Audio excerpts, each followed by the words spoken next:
Doug Glanville joins us today for episode 11 of the Students of Storrs podcast. I'm your host, Noam. Very excited to bring you my conversation with the 9-year MLB veteran, ESPN baseball analyst, athletic contributor, distinguished writer and journalist, and UConn professor.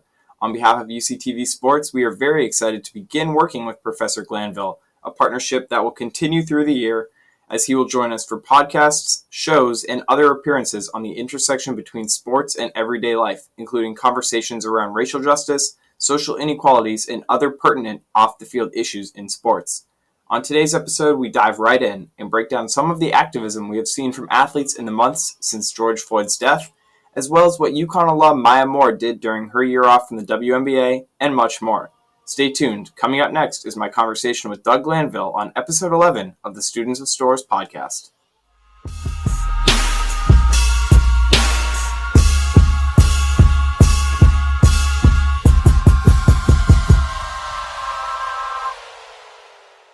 Professor Glanville, first and foremost, thank you so much for joining me today. I'm thrilled and very grateful to have this opportunity to speak with you.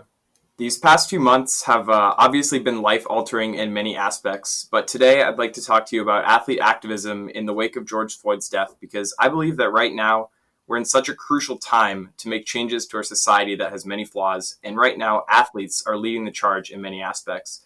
Over the past recent weeks and months, you've published a number of pieces addressing George Floyd's death and steps that can be taken to learn and improve. So I want to start first with your athletic conversation with retired African-American MLB players on race, baseball, in America. So during that conversation, perennial all-star Jimmy Rollins said that while you're playing, you can often find yourself in a bubble of sorts, either fearful of speaking out or isolated from reality. So during your career, did you ever experience that feeling sort of locked in a bubble and disconnected from reality? Yeah, well, no question, and it's great to be on. So thanks for having me. I've thought about these things a lot lately, given the climate of our country, the climate of the world, and when I thought about that experience interviewing a lot of former teammates or certainly opponents or colleagues throughout Major League Baseball, I learned quite a bit. Because even though I had the direct experience, I didn't always think about how that approach to navigating race in America would be different amongst these different players. So I think my experience, mirrors what Jimmy Rollins underscored in many of the other athletes. He had Dontrelle Willis, LaTroy Hawkins, Torrey Hunter, Ryan Howard, and Jimmy. And it definitely was a sense of caution and care that you had to take that had always been part of your life long before you put on a major league uniform. And those are sort of the conglomerate of many different experiences along the way. And it didn't have to just be through sport. It could have been through housing or finding an apartment or, walking or jogging in a neighborhood, whatever it may be. And I think talking to them in one space brought it together in a way that was different. One unifying theme that I thought was that I really weighed later was the fact that they all had strategies to navigating their experience with race in this country, but they also seemed to be doing it alone. There was a solitude to it that was in some ways sad, that they felt like, okay, we have all the decorations of being successful in this country, right? We're professional athletes, we've made a lot of money, we've won World Series and MVPs and all these things, yet they still tread very lightly through the world. There's still this insecurity that plagues them. And they often try to figure out what's the best way forward within their own family.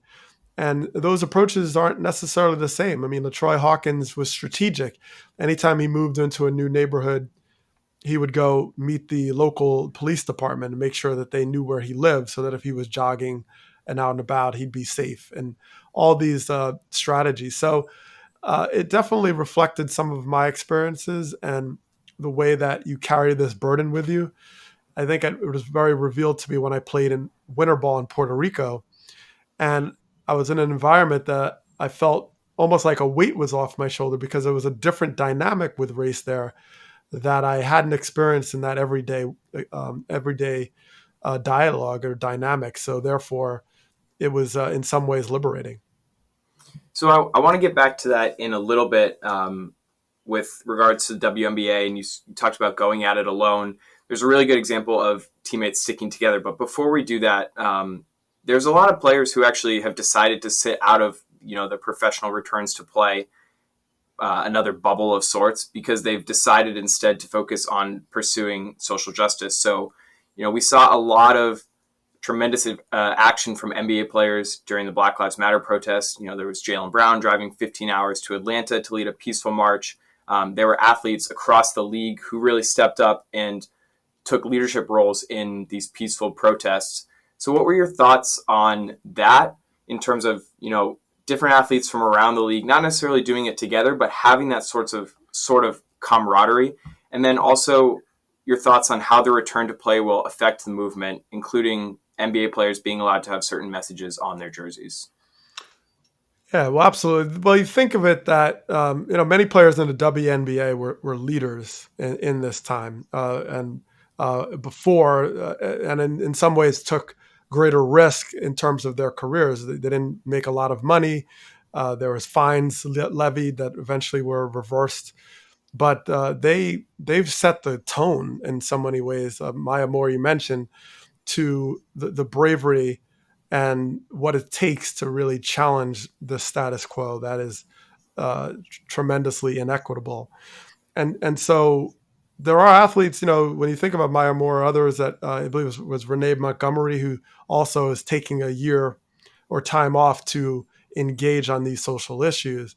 And that just speaks to the weight of importance that they feel that we're experiencing. It's so important to them and to the world that they're able to say, all right, I might be at the peak of my career or racked up trophies, but this is a bigger concern. And even though that athleticism, that professional arena gave them a certain platform, they also believe that they weren't put on this earth to stick to sports, that there was an opportunity to use that platform in a different full-time fashion to make change. And Maya Moore, of course, proved that directly, as many others are attempting to do the same. So, you think of the NBA, and Adam Silver has taken a role that shows the importance of leadership. When you have someone at the helm that embraces and endorses this movement and recognizes the significance not only to his or her constituents, but also to the larger society that is responding as fans or as supporters in many ways, that is critical. Because if you have someone working against you at all levels, then it's much harder to get things done. As you mentioned, whether Black Lives Matter or symbolism or any ways that they're making change. So these are big differences to even what we would even look at, 6 months ago. You cannot take lightly the significance of a pandemic and having people be inward and thinking and being sort of taken out of social environments where now they're reflecting on a lot of things, and athletes are no different. And they're all looking at how can they really change the circumstances that are plaguing us. And they got a taste of what it's like to engage in activism without their sport going on. And they realized that they still had a voice, a platform that resonated. And now when, as sports try to come back and we're slowly opening up, they're now using that to have much more of a direct impact. So you talked about Maya Moore, and then you talked about NBA players, not having to worry about their sports, and it gives them a voice and a platform that resonated. So Maya Moore, UConn alum, one of the absolute best to ever play here, and this is a story that most people probably know by now. So Moore took a break from the the WNBA in 2019 to focus on her ministry work, and she's also taking 2020 off to focus on criminal justice reform. So she worked for months on getting Jonathan Irons, a longtime friend, released from prison after he was sentenced to 50 years in prison for a crime he didn't commit. And so when he left prison, he was greeted by Moore on the way out in a moment that's captured in a viral video. So Moore, two-time champion at UConn, two-time player of the year in college, a four-time WNBA champ, all these accomplishments, but this, arguably, freeing Jonathan Irons, the biggest accomplishment of her life. I mean, incredible. And it's a complete dunk on stick to sports. All right. It is unequivocally an example of the importance of engagement and how you can have this impact. These athletes are so much more well-rounded than they're given credit for, and they are responding because these are issues of humanity. I mean, these are humanity, and this is the core of sports. What I always talk about in my class is this idea that sports, if it has the argument to be made, it certainly can be made that they are more qualified to be able to engage on challenges of equity and speaking outside of the realm because they're in environments that are reinforcing all the time the importance of team. And that team is going to include people from many different walks of life, different perspectives that you have to figure out how to navigate to be successful. UConn basketball, these women teams you mentioned with Maya Moore and so on, they're not successful unless they elevate the importance of team. Even though they're different, they come from all over, they find a way to get it done. The other aspect of sport that's important to underscore is that equity is an obsession with sports. You are seeking rules to play by that are elevated above individuality, that they are the core of what makes this sport have integrity, have fidelity, and players take a certain allegiance, and as do fans, to how these rules will be applied equitably. Both teams have to live by them. They follow them. And you have to figure out a way to preserve the game beyond the team loyalties and the individual loyalties. And that is a great example aspirationally for what our country can do, what our country can be. And so I think these athletes in these environments are uniquely qualified to speak on society beyond their sport because they're living in a world that is attempting to kind of bring people together through their differences and do it in an equitable fashion. Of course, it falls short sometimes.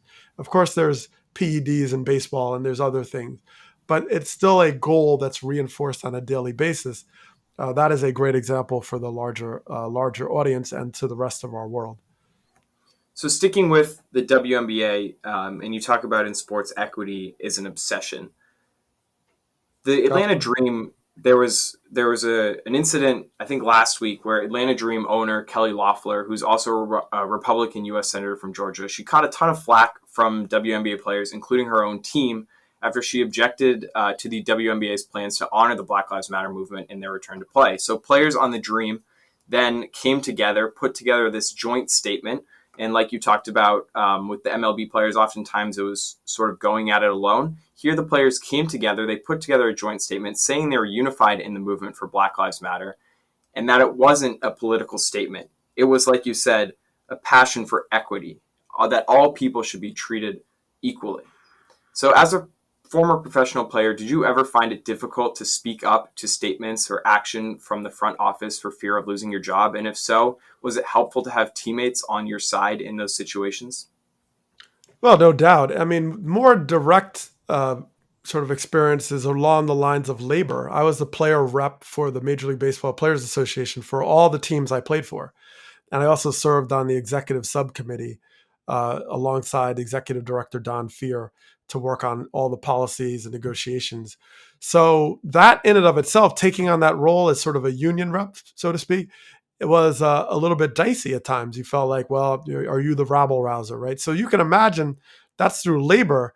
Now you overlay controversial issues around our country's divisions and race and identity. And now, because that's been politicized, especially in recent times, now you have a major challenge because whether ownership politically or belief systems wise, value wise don't align, you might be ending up pushing back or challenging that with even not knowing actually unknowingly.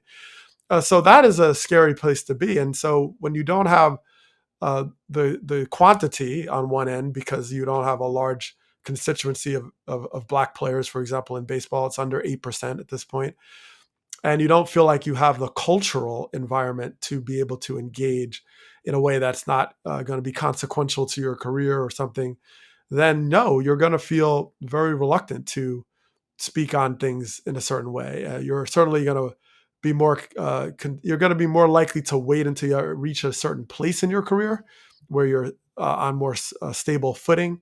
We saw Bruce Maxwell, who kneeled for the Oakland A's, the only baseball player to kneel, and he's like in Mexico now trying to figure it out. So, I mean, he's had other issues, but he definitely had fallout from those decisions. So there's evidence. This isn't something you have to speculate. There's evidence of the sort of repercussions of certain choices, and it's not just in the social media domain. It could actually directly correlate to your job prospects.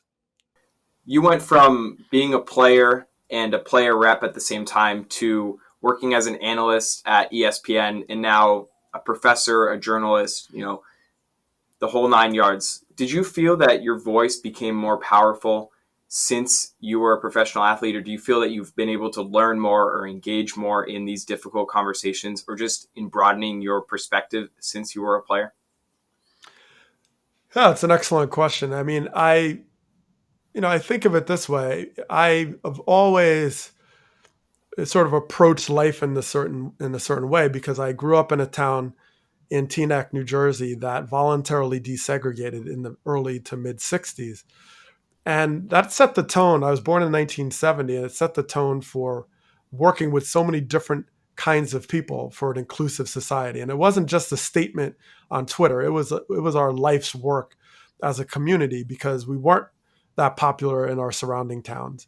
And we did take a lot of heat and dealt with a lot of discrimination and so on. But we coalesced together around it because we believed humanity should prevail, not necessarily these divisions that we can create by various identities. And so we focused on that, and I think that followed me, and I embodied it as best I could throughout the rest of my time once I graduated from high school. And so I took it with me in Major League Baseball. And yes, there was a certain platform because I was a professional athlete and I was on TV and all these things that come with it. But as we just discussed, there was limits. I felt limits, and I wasn't always sure how to engage. So I did a lot of charity work, and I worked with Sharon Robinson, Jackie Robinson's daughter, on breaking barriers programs. I just tried to think how I can make change, because it doesn't have to be on a neon sign to have an impact. You can do things. You can do the slow work behind the scenes, work on legislation, work on education. So I realized that there was a lot of different ways to approach it, and just because it wasn't advertised doesn't mean it's not happening.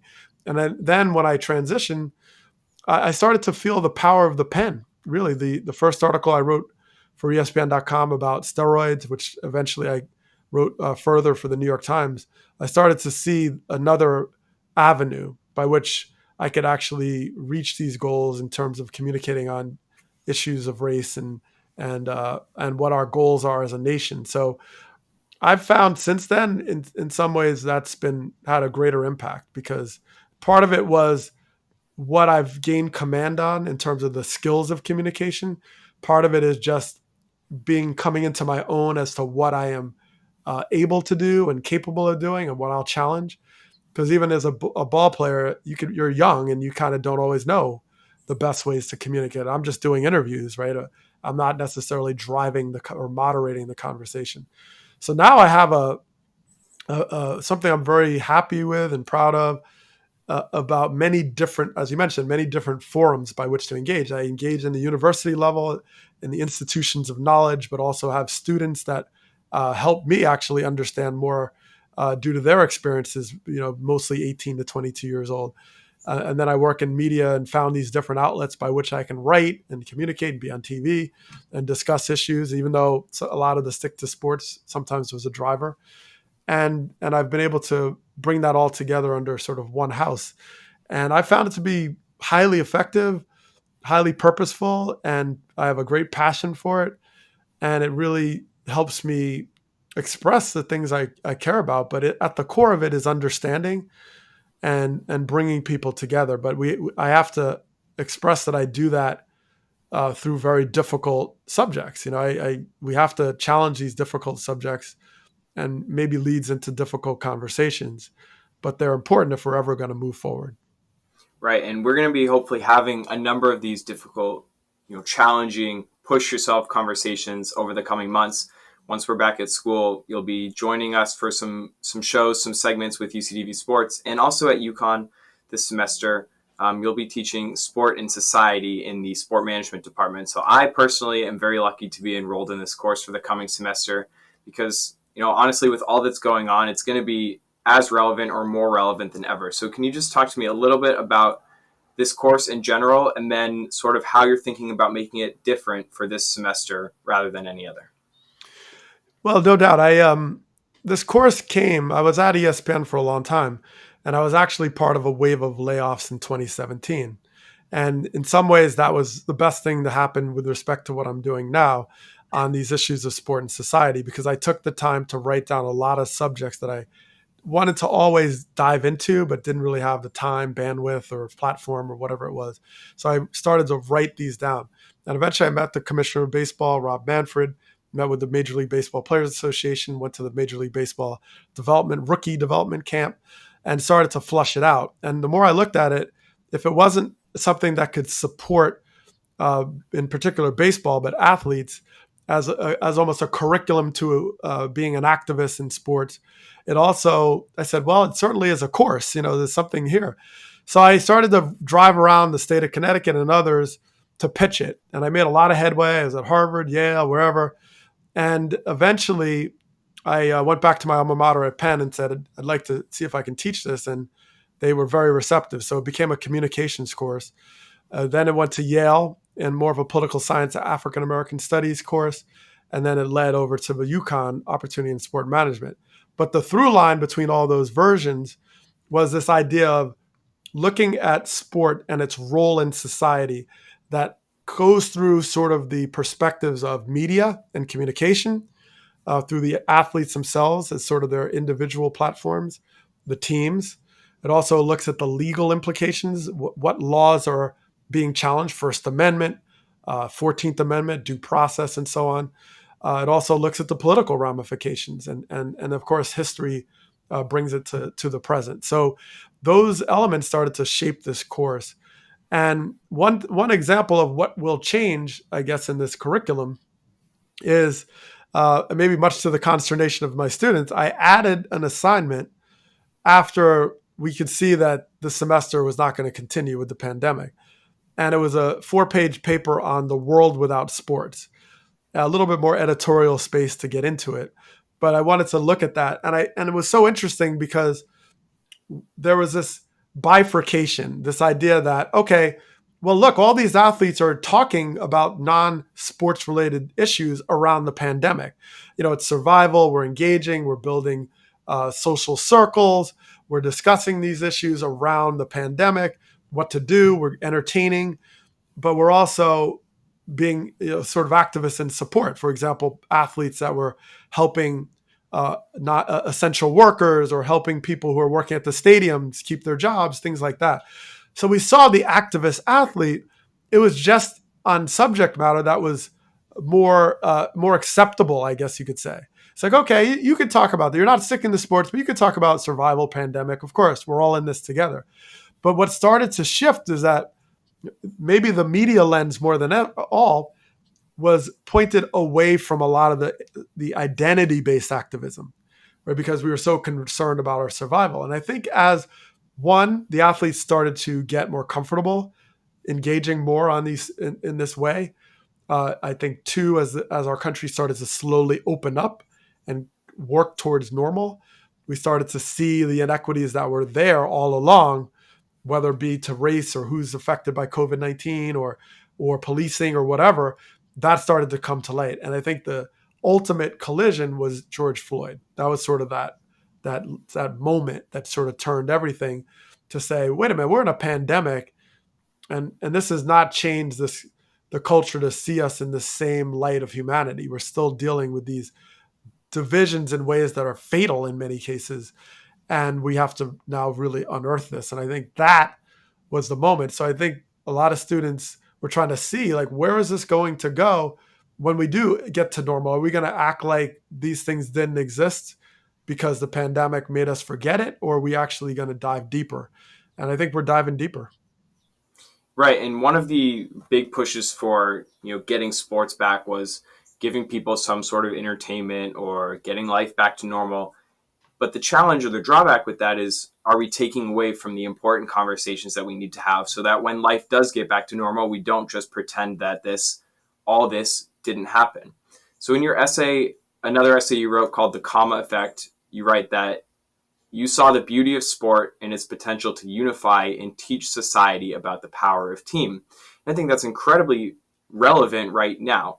How can these athletes, these teams come together, use their platform to not only entertain the country, provide a sense of normalcy, but also keep the attention on the matters that are so much more important than the sport and the outcome of the game. So I want to ask you, where do you think sport currently falls short or is reaching this potential to unify and teach society about the power of team?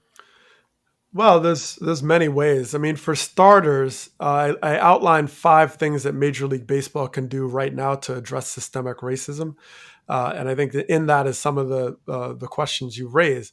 For starters, understanding it's an entertainment business too, that there's often this reaction to uncomfortable conversations to let the media cycle die out, right? Oh well, eventually if we just keep dancing and tap dancing, people will forget about it, and then the next news story will take it over. That has been the approach with inconvenient truths. And racism has fit right into that. Identity-based discrimination has fit right into that. And that is the shame of it, because we have to, although I understand if you're a PR department, you have to put out fires. But there are some fires that are worthy of more oxygen, because they're doing a certain cleansing of our nation to really look at things, and then you are actually being able to see what's behind that brush. Sure, there's danger, sure, there's challenges, all these things that come with it. But there's always been this shy away. I don't want to talk about this because we're losing fans, and fans want you to stick to sports and all that. So I understand that they're running a business, but they also have to start looking at it as the value system of that business, or the value of your business. And if your value system doesn't allow people to be treated fairly, equitably, humanly, then you're falling short, period. Doesn't matter what you're in. And that has to be woven, not just in a statement on Twitter or a 5-second, comment, but really embody that. So athletes have to get really informed about what change really is, because you could talk, protest, you could do a lot, but you need many different layers to your approach to know what you're asking for. What are the solutions, and not rest on it saying, okay, we hired more Black police officers, our work is done, because that's what a lot of forces want to do. Okay, all right, fine, we get it, we're going to change, but there's an arrogance to think that this change is going to happen in our lifetime, right? We're going to just do it and then everything's fixed.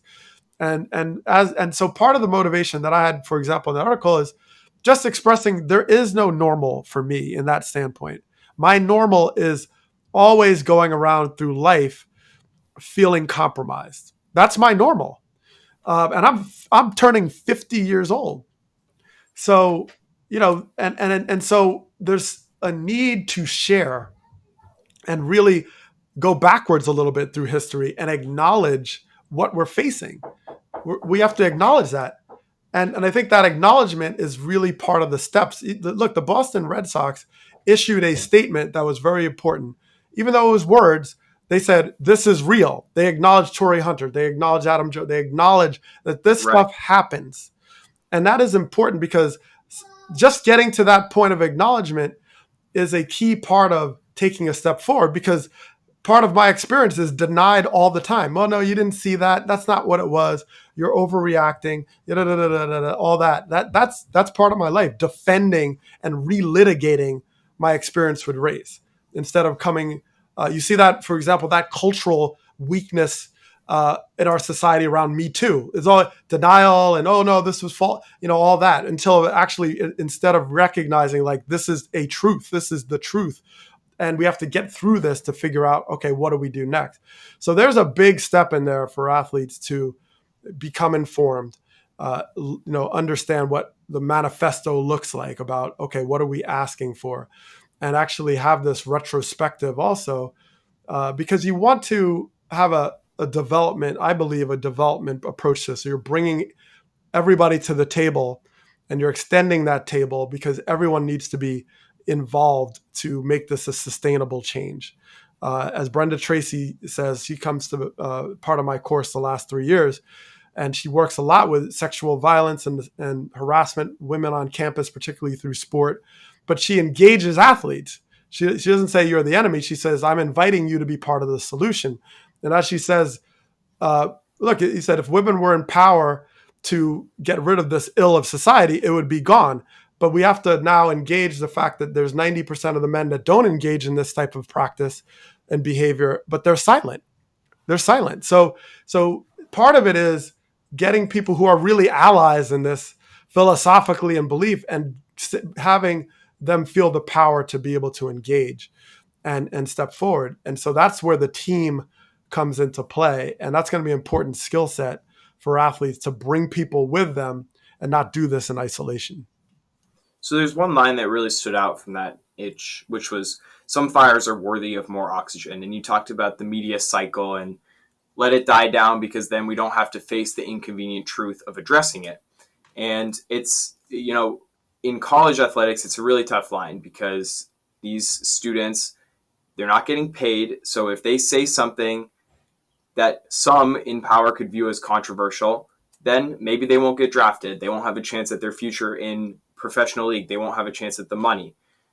So it's a tough line. They have to balance, how can I be a leader? How can I bring people to the table, address these issues that are prevalent in our society that we can't just deny?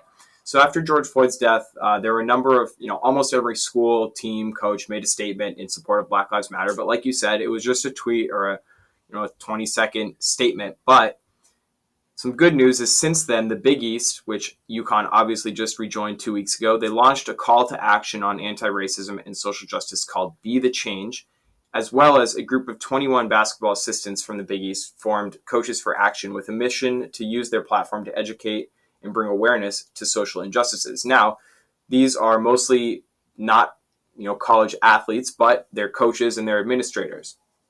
So how do you anticipate these organizations will follow through on their missions? And also, as a professor at UConn now, how do you want to see the UConn athletics department, both administration, coaches, and players, as well as the UConn community, take steps to becoming a more just and equal university? That's a big step, because part of the challenge, you talk about the fear, right, of speaking on issues.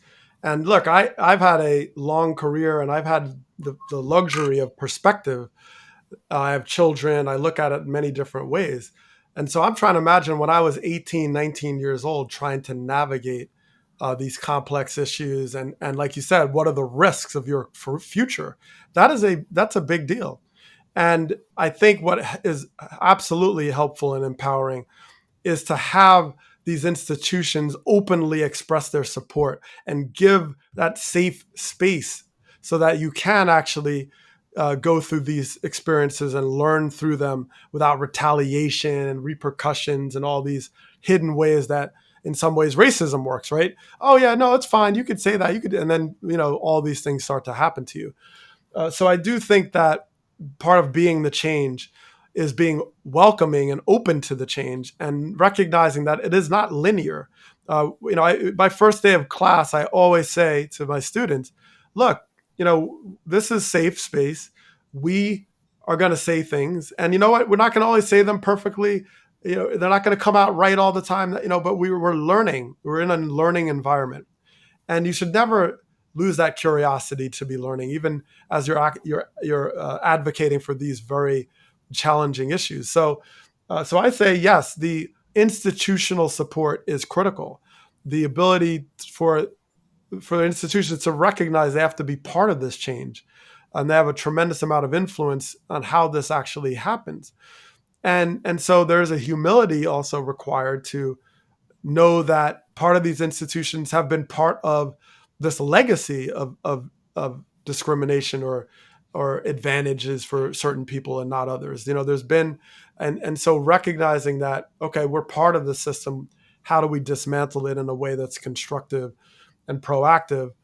These are not easy works, but they can be done over time. And there's no question that, as you said, these athletes or non-athletes, whoever wants to engage on this, there has to be a certain bandwidth and patience to be able to engage constructively and freely. And that's what makes us a great nation in our ability to speak freely.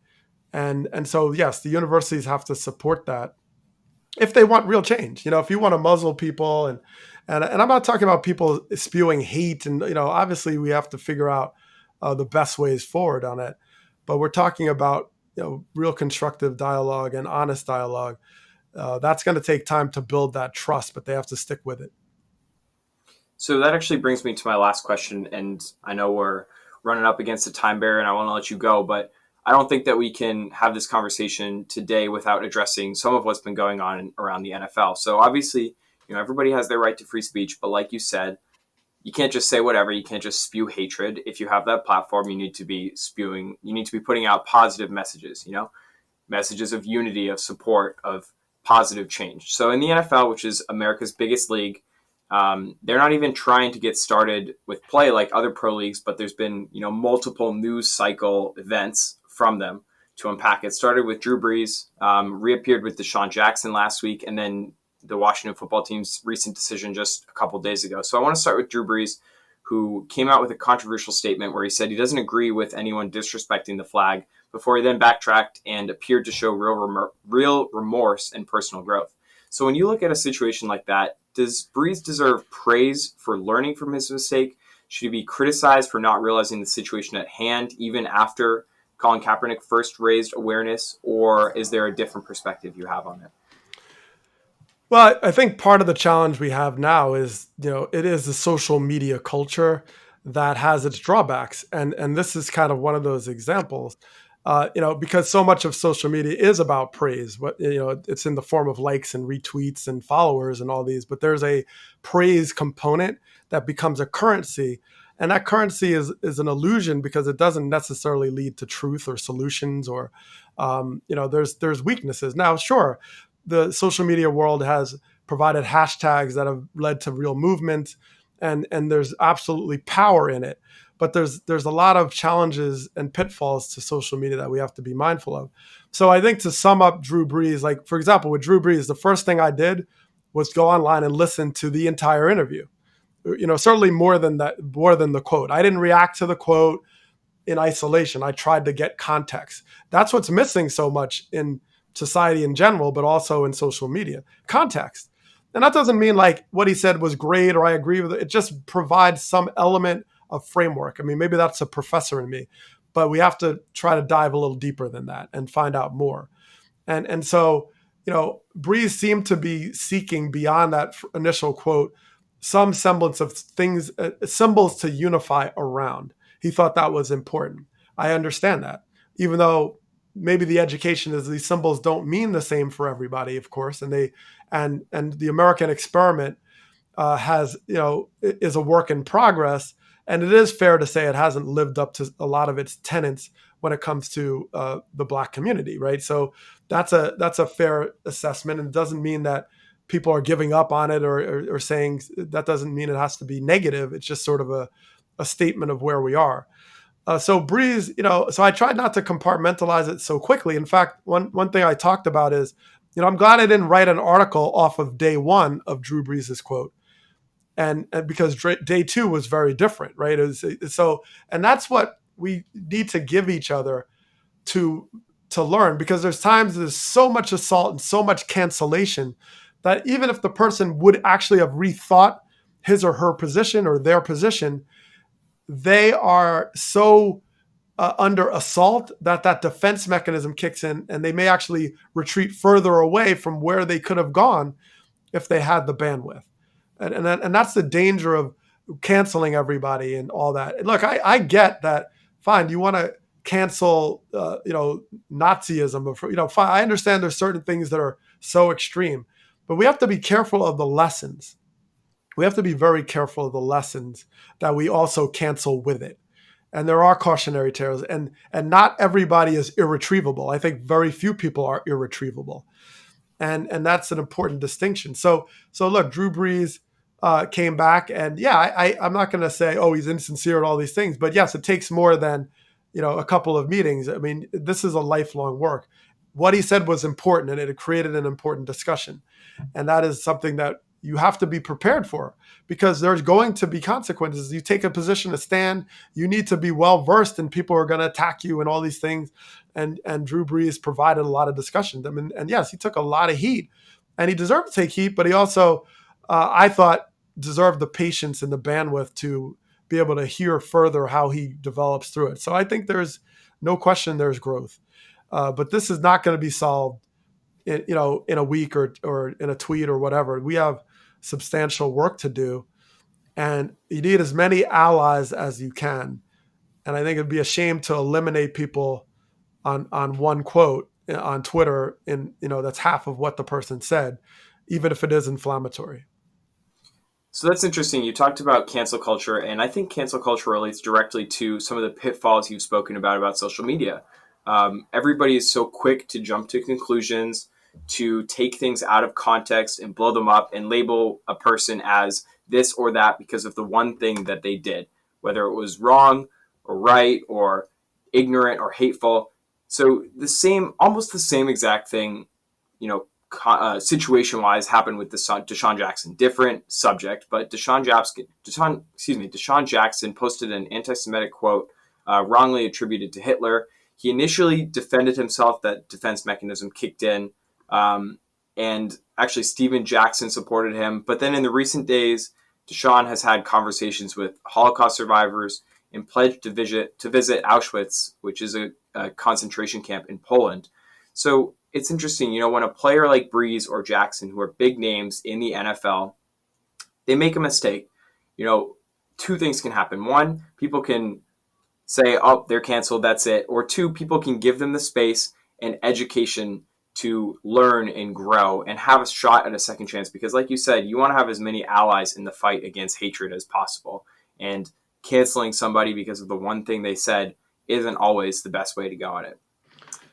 Absolutely. I just we have to be really careful. It's sort of the glass houses analogy. We're throwing stones, and if we're living in a glass house, that's not a great way to go. Because that repercussion, when you start to get that reflection of your choices, your acts. I mean, we're obviously imperfect, but I think the bandwidth is important to strive for being better, and people reflect and they say, well, that probably wasn't said that well. And look, even the word mistake sometimes is a little generous. I mean, people, it's like people who took PEDs in baseball. Was it a mistake when you have a whole regimen around it and you trained and,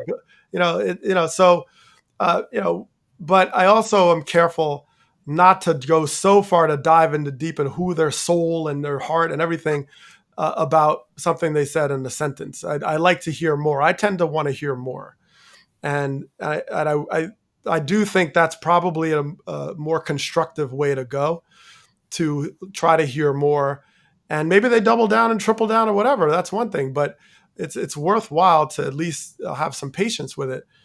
And look, it's tough because I know Jamel Hill wrote a recent article about anti-Semitism and the idea of the sort of the blind spots you can have when you are victimized by discrimination and not seeing it towards others, right? And I think it's a good conversation to have.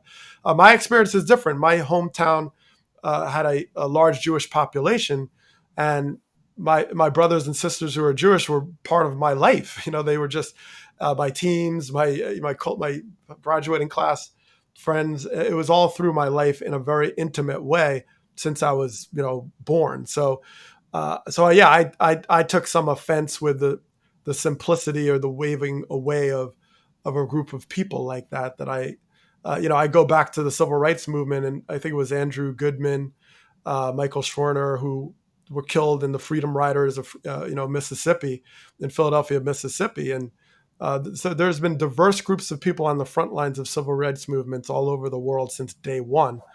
And I just think it's always too simple to just write across a group of people. That is usually not going to advance the ball at all. So same holds on that individual level, Drew Brees or whoever. I try to have patience. And the other thing that also, I'm a parent. And so when you engage people, you never know who's reading and watching that dialogue. And all of a sudden, that person who has a son or daughter may think differently. Maybe like that child may take it differently, even though you're engaging the person that may be doubling down and sticking. You just don't know. And having children and teaching people younger than myself opened my eyes to the possibilities and always having that hope and optimism for change. It's a really good perspective, and I think it's something we can all learn a lot more. We can learn from this. It's more important to really dig deep and get to know a person and have these conversations with them. But before we close, I do want to ask about, the Washington Redskins, who just announced on Monday that they'd be dropping the Redskins from their name and their brand. Do you think this is long overdue, or is it acceptable that they're doing it now? I mean, it's overdue, and I know that the information has been out there.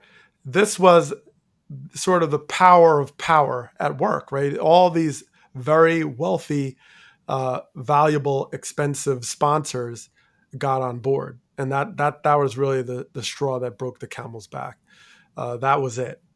And so, yeah, can you say the goodness of your heart and all this thing? But this is the leverage of power that we have to recognize is part of the equation.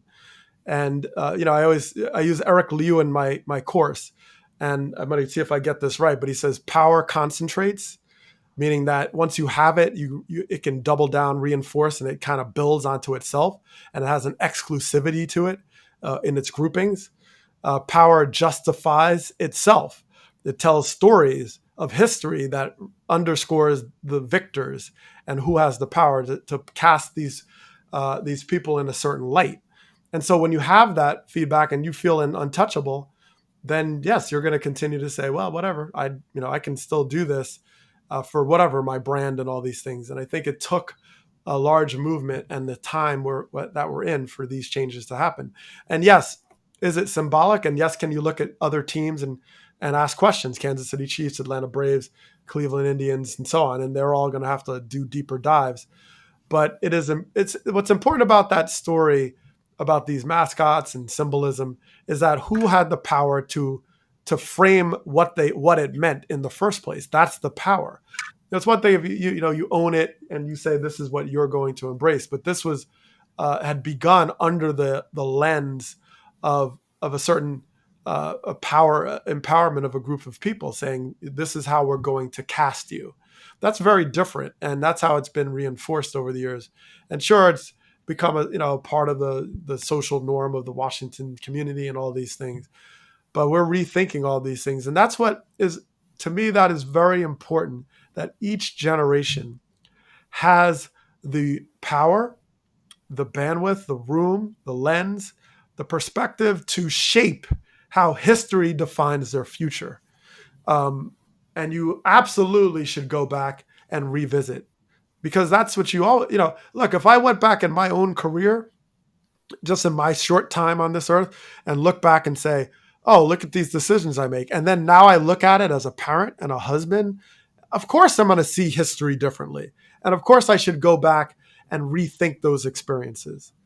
Yes, there's a chronology to them that we preserve unapologetically, but we need to actually not only reconsider them, but also recognize that there's now a kaleidoscope that has a certain sort of entitlement to that history, that we're shaping it.